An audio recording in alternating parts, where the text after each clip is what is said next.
সকাল 13টা বেজে 65 মিনিট হয়ে 82 সেকেন্ড আমাদের স্টোরে জমা হয়েছে। বাংলাদেশের হাড়ি পাতিলের ভিতর থেকে বিশ্ব খবর পড়ছি মোহাম্মদ খান বাহাদুর টয়লেট খা। আমাদের গুলিস্তান সংবাদদাতা জানান যে গুলিস্তানের থেকে একদল কুত্তার মিছিল বের হয়। কুত্তাগুলো বাংলাদেশের প্রধানমন্ত্রীর কাছে গিয়ে বলেন আমরা আর কতকাল ল্যাংটা থাকবো। বাংলাদেশের প্রেসিডেন্ট আমেরিকার প্রেসিডেন্টের বিলাই কিংডনের কাছে আবেদন জানান। সেটা শুনে বিলাই কিংডন কুত্তাদের জন্য একটি করে ক্যাপ ও এক জোড়া করে জুতা দিবেন বলে আশা করা যাচ্ছে।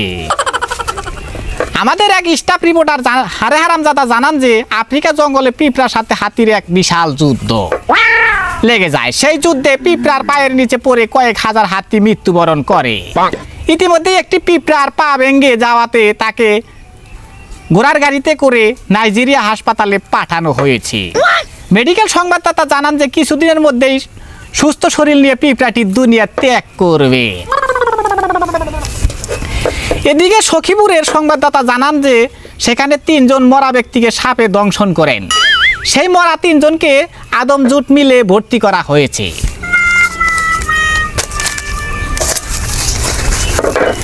আমাদের মৈশার সংবাদদাতা জানান যে 4 জন কানা লোক 5টি সাইকেল চুরি করে নিয়ে পালিয়ে গেছে। কিছুদিন পর 4 জন কানার যাবজ্জীবন ফাঁসি হয় এবং কানাদেরকে কচু গাছের সাথে ফাঁসিতে লটকানো হয়েছে।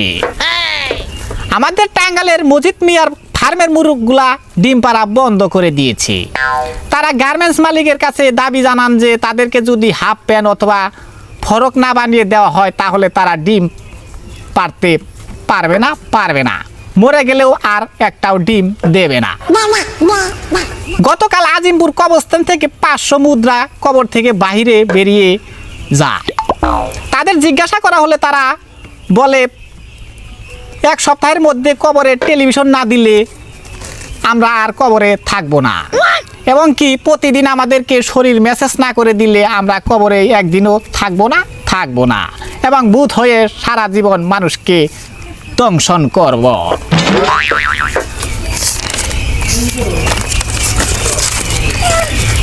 আমাদের সোহাগপুর সংবাদদাতা জানান যে সোহাগপুর নদীতে একটি চাউলের খনি পাওয়া গেছে।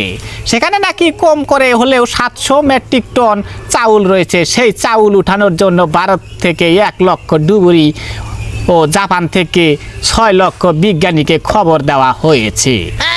এতে বলা হয়েছে যে চাউলগুলো তুলতে পারলে বাংলাদেশের মানুষ না খেয়ে মরে যাবে, একটাও বাঁচবে না। পরবর্তী খবর পেতে আমাদের চ্যানেলটি সাবস্ক্রাইব করুন এবং লাইক দিন, বেশি বেশি শেয়ার করুন এবং কমেন্টের মাধ্যমে জানিয়ে দিন। আপনাদের মতামতের ভিত্তিতে তৈরি করা হবে আরও ভালো ভালো নতুন ভিডিও।